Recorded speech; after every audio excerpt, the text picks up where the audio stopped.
Welcome back to the Fox Den, everyone, a podcast series from West Shore Community College. We are reviewing the Winter 2025 book of the semester, Klara and the Sun by Kazuo Ishiguro. This episode covers part 4, where we are joined in the Fox Den by co-host and library director Patti Skinner, Vice President of Academic and Student Services Mark Kinney, and special guest Jill Larson. My name is Jill Larson, and I'm an Associate Professor of English at Western Michigan University. I'm your co-host and Professor of Mathematics, Wade James. And now, Part 4 of Klara and the Sun. I'm Patti Skinner, and you can find me later at a pie-shaped diner eating pie. I'm Mark Kinney, and before I worked at West Shore, I was a dean at Atlas Brookings. I'm Jill Larson, and some days I feel like someone has drained some of my PEG9 fluid. I'm Wade James, and if Rick doesn't get into Atlas Brookings, we might have a place for him here at West Shore Community College. I know I say this every time, but there is a lot to discuss here in Part 4. We are introduced to Josie's father, Paul. What do we think of him as a character? I think Paul's character is really interesting. Of course, he's filtered through Klara, and she makes him seem very amiable, right? He's really obviously has a soft spot in his heart for his daughter, but we also know he's really been neglecting his daughter quite a bit. He seems very helpful to her, but there's some kind of shadow in that. And Helen calls him out as having fascistic leanings, which is kind of puts us on alert. His nickname for Josie is Animal. It's not very heartwarming to call someone an animal as a nickname. That made me think of Where the Wild Things Are. It made me think of how he doesn't want her to be replaced or continued by Klara. She is Animal, and that's important to him. So we don't usually think of that as a term of endearment, but it's kind of funny how it shows the realness of her is what he loves. I find it interesting how all of the male characters are portrayed in this book. A lot of the fathers are largely absent from the story, really, until this part. And up until now, and even through some of this, they're portrayed as these typical deadbeat dads. They're never around. They've lost their job. Maybe they're living in sketchy neighborhoods. But even Josie at one point says, a lot of people think he's a dork, but he's actually super smart. And I think we see that with Paul and even with Vance when we get to meet him later in this part. Yeah, they're certainly not perfect characters, but they are intelligent and they probably have more to offer than we're led to believe. The previous section ends with Josie acknowledging her fear of death. Yet throughout this section, Josie is shielded from the reality of the plan that she's going to be replaced in the event of her untimely death. Do you all think that this is a dishonesty or it's an act of kindness? This is a particularly interesting question because for me, of course, it's dishonest, but it is a cover-up of deeper ethical problems. So if it's kind, that means that there's something harsh they're doing to her that they're protecting her from. I do think they could let her in on it, but the reason they don't is because of their guilty conscience. And to say a little bit about why it's unethical, she's not dead yet. They would pretty much signal that they've given up hope. Chrissy's inability to cope with grief is at the heart of this, which is an admission of weakness and something the daughter would, of course, not find reassuring. And then ultimately to have her continued is to deny her humanity, her uniqueness. So it's very complicated, right, if they were to tell her. Yeah, I feel like we're jumping into a huge philosophical question right off the bat here of can lying to someone or withholding the full truth be in their best interest? Can that be kindness? In some ways, it comes down to whose best interest the parents are trying to protect. Are they truly looking out for Josie by withholding this information? Or is it their own sense of I'm behaving unethically and I'm trying to protect myself from the awkwardness and discomfort this would create? So to me, if it's kindness or not almost depends on whether they're doing this for their own self-interest or for Josie's. I think that's one of the issues that Paul has with the whole situation. He helps to project what the reader should be feeling because he seems rather uncomfortable with this whole situation as well. And that is a source of contention between Paul and Chrissy, what Josie should know, how much should she know. That's a big argument that comes up often. So Jill mentioned hope and that Klara is maintaining hope for Josie to be well. How do we understand the importance of faith and hope in this section? One thing that connects both of these topics we've been talking about is when Klara goes in and sees what Capaldi has created. She checks it out to see what Josie looks like, and she says she looks disappointed and afraid, which is so different from what we've seen of the real Josie, who is more likely to have a kind smile. So this question of hope versus disappointment connects this idea of why they tell her why they don't, why they have qualms. They have qualms because their hope is faltering. Capaldi says, have faith, Chrissy, have faith. But it's a faith in science, which is very different from the kind of faith that Klara has shown with her hope and her turning to the sun for aid. I totally agree, Jill. I think this is Ishiguro trying to make us think, is having faith and hope a human quality? Because interestingly, Klara is the one, to me, that seems to maintain faith and hope throughout all of this. She's the one operating on the faith in the sun. She still has hope that Josie's going to get better. And it seems like the parents and the humans are the ones that have already lost faith and hope. They're already creating her replacement, and they have this scheme in mind because they no longer have hope that she's going to get any better. So that would suggest that the AF is the one that has these sentiments and these emotions that the humans seem to have lost. I think the parents are still holding on to the pain from losing Sal. And I think that's impacting a lot of their decision making. And I think that's hindering their hope in some ways, that they have been through this before and they lost a child and tried to replace her and that failed. So they've been hurt so many times that I think that's impeded their ability to hope in this instance. We think of hope as positive, but as humans, we know how complicated it all is. And in some ways, as you were saying, the hope is like a killer. It's like a really hard thing. And when Paul admits to Klara that he has hope, it's like he's reluctant, or it's like he wishes he didn't have it because it is painful. The quote from Paul of hope, oh, darn thing, like it never lets you go. It's always there, right? Where he almost begrudgingly holds on to some piece of it, but sees it as ultimately this is only going to hurt him in the end. Mark, I love that you were describing hope as one of the things that is possibly making us human. And how does that complicate the way that we think about Klara? So that goes hand in hand with our Humankind series, where we explore the meaning of being human and how do we distinguish ourselves from AFs? What makes us unique as humans, and how are AFs different? Jill alluded to this, Capaldi saying, have hope in the technology. This new version of the AF is better than the version that they had with Sal. And so have hope that the technology is going to do this. And in the meantime, it's the humans that have given up all hope, that have seemed to thrown in the towel. We like to think of ourselves, humans, as always having hope. In this case, it seems that it's the technology that is being projected to have the hope, and the humans have kind of given up on hope. Yeah, I think the human response to hope is very complicated. We are self-protective when we hope. That's sort of contradictory, that we want to let go of the hope and want to hold on to the hope. And Klara, as an AF, is much more simple than that. She recognizes that hope is a good feeling, a good thing. It's a good thing in humans. And so she kind of simplifies and clarifies for us. But there's also that level of hope in technology versus hope in humanity. From my perspective. As parents, if you had a robot that looked exactly like your child, behaved exactly like your child, would you still love that robot the way you love your child? It seems almost like an offensive question. Like, no, of course not. That's not what makes me love my child, is the way they act or look or behave. But then what is it? What is it that creates such intense bonds between parents and children, or between two humans? And how could something that looks and acts exactly the same not replicate that same feeling?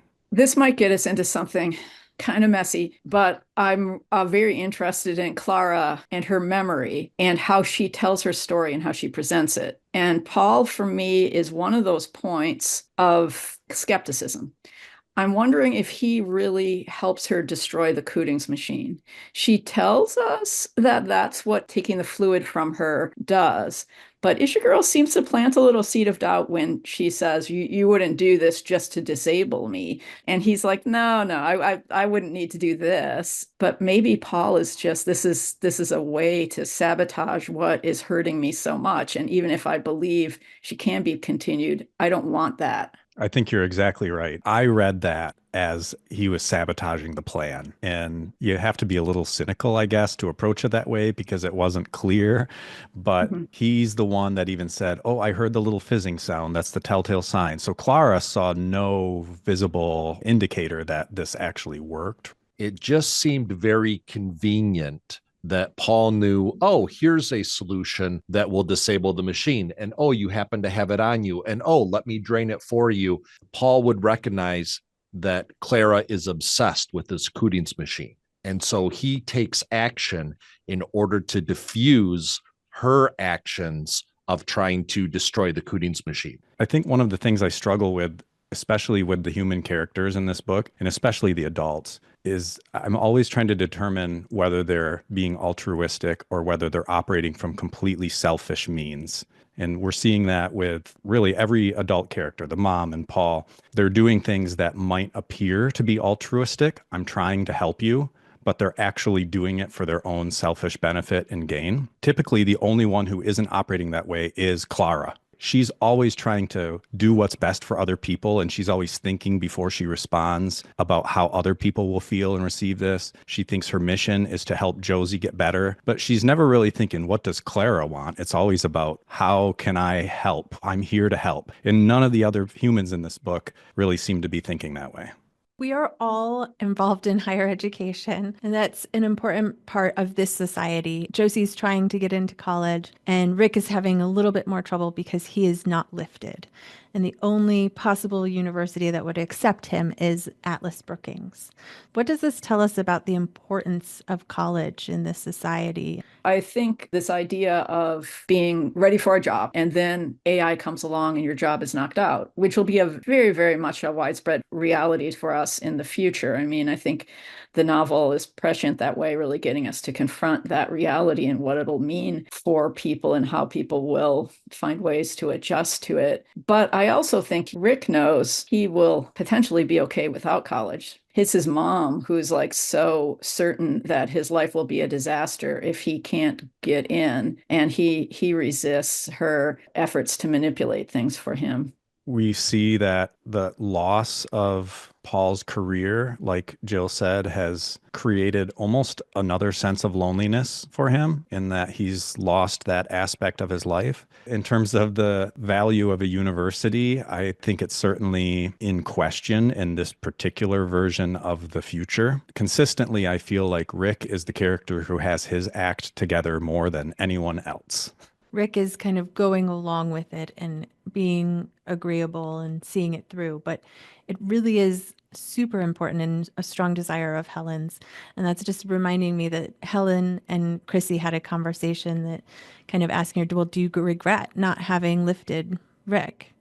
And Helen admits that she does have regrets about it. But I feel like the same thing could be said of Chrissy, that she's sacrificed Josie's health, and I'm sure she is having some regrets about the choices that she made. And again, is that being done out of altruism or selfishness? Because Helen is trying to get Rick into Atlas Brookings, which could be seen as this altruistic, I'm trying to help my son. But is it because she feels like she failed him in the past, and now she's trying to make amends with this ex-lover who she failed in the past? Is this being done for completely selfish reasons? The other thing that I think we haven't talked about is just the theme of favoritism, because that comes up in the discussion with Vance. And as much as we hear the word favoritism and we usually associate it with a negative, I think love is choosing a favorite. If you choose your child over another child, or you go out in the world and find your person, your friend, or your partner for life, that's a kind of choosing of a favorite. But Vance presents the idea of a lottery. There are so few students who get into this school that it seems like it's just kind of a lottery for all who want to. And he says, and you're asking me to choose a favorite. You're asking for favoritism. And I think that tension in in the novel is interesting too. I'm sure fairness plays in there, but even if you don't think too much about that, but just think about what it means to ask to be favored, the dark side of that is life seeming very random. There isn't a sun casting favoritism on those who deserve it or those who are selected, either one. Yeah, favoritism can be used for good and for evil. Mm-hmm. Right. And that does come through in what Klara is saying, that the son is favoring others and not Josie. And she's trying to bring that awareness back to Josie so that the son will see her as a favorite. I think Rick is an interesting character because he exhibits so much emotional intelligence. He's there at key moments to understand what people are feeling. And after that traumatic conversation with Vance, which is both humorous and awful, Rick puts his arm around his mother, and he is almost always like that, very empathetic and emotionally mature. So if nothing else, Ishiguro, I think, that is kind of pushing us away from any kind of thoughts of like gene editing or improving humanity, warning us that there's enough hierarchy, that to create additional hierarchies and to create these agonizing decisions for parents that both Chrissy and Helen face is not really the way we want to go. Parenting is just tough. Whether your kid is lifted or not lifted, you're going to have rough times with your child. I think it's important in this novel and in other novels by Ishiguro to recognize too that children have a really hard time with parents. Parenting is hard. Being a child is hard too. Yeah, and Helen had a bit of a decision to make in that conversation with Mr. Vance. Does she tell the truth and be honest with him about her intentions of having this meeting, or does she not be honest and increase Rick's chances of being accepted by Mr. Vance? And she, of course, elects to be honest. It kind of backfired on her. Yeah, you were a Helen fan going into this, Wade. How are you feeling about her now? Still a Helen fan. I'm a Helen fan too. She's such a great character. She's very funny. She's very kind of over the top with things in a way that suggests she does have this self-knowledge or honesty, but also this kind of, it's hard to put into words. There's this embrace of the absurd or something that seems very interesting. But she couldn't get out of her own way with that honesty. And I think that really hindered the interaction with Vance and Rick's chances of getting into Alice Brookings. I think Vance is the one who ignited the powder keg. If he could remain focused on Rick, it would have been okay. But once he saw Helen and everything was triggered from their past, this argument ensues. Yeah, I think Mr. Vance definitely was exhibiting some passive aggressive behavior. He was sort of baiting Helen with a few comments. The adults are coming to these situations with bad intentions. And Vance was potentially not even interested in helping Rick. He was just trying to poke at Helen and get back at her for leaving him years ago. Well, I think Helen and Vance, really all the characters, are victims of their own past traumas. And all of the characters, so let's take Helen, since we've been talking about her, probably had this era of innocence and optimism. And now we're seeing the damaged goods that is the aftermath of all of the failed loves and the failed parenting moments, the regrets that they hold, the attempts to replace past children. And so these humans are just shells of their former selves and broken. Again, I'm wondering if that's a tactic by Ishiguro to question, is that what makes us human? That we can experience these traumas and that changes us over time? But it makes me wonder if that's where he's going with Klara. Up until now, she's been this beautiful soul and she's altruistic, right? She is not a cynical type person. She's very bright. And now she's experienced trauma. Now there's a turning point. So are we going to see her go through the same sort of, I've become damaged goods and now I'm getting kind of cynical, and I used to believe in the power of the sun and it was beautiful and I had hope, and now you've just crushed it. As Klara is leaving town, she sees a different Cootings machine, kind of has a realization that maybe she weakened herself for nothing, that there was more than one out there creating pollution. So what do you think this tells us about Klara's hope? I think with all of her experiences, Klara becomes more and more human. And I really like the way the conversation has gone in terms of thinking about the traumas and the struggles of every human and every human life and the failures and frustrations after giving something up and then having this hope and then seeing another Cooting's machine and recognizing that pollution is not solved through this one act. I think her hope does become more shot through with doubt. And in that way, just kind of more human-like, this oscillation between hope and fear or hope and doubt. I think the scene ends with Josie saying something like, everyone's depressed, including Klara. We're all in this bad state right now. And so in some ways, I do think her experiences have led her along the human road. As a reader, you interpret Klara becoming more human as she suffers more. And is that the cost of becoming more human? In order to join the human club, you have to earn your stripes through suffering. And now we see that that's happening to Klara. There's that dichotomy of, I feel bad for you because now you're suffering, but you're also more human now.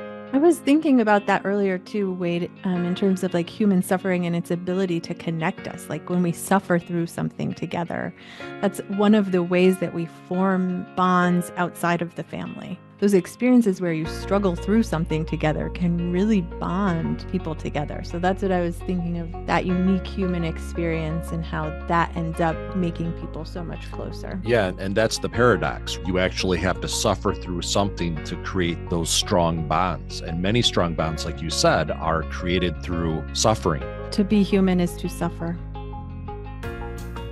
You've been listening to The Fox Den, a podcast series from West Shore Community College. This has been our discussion of the Winter 2025 book of the semester, Klara and the Sun by Kazuo Ishiguro. Thank you so much for joining us. That's our podcast. I'm Patti Skinner. And I'm Jill Larson. And I'm Mark Kinney. And I'm Wade James.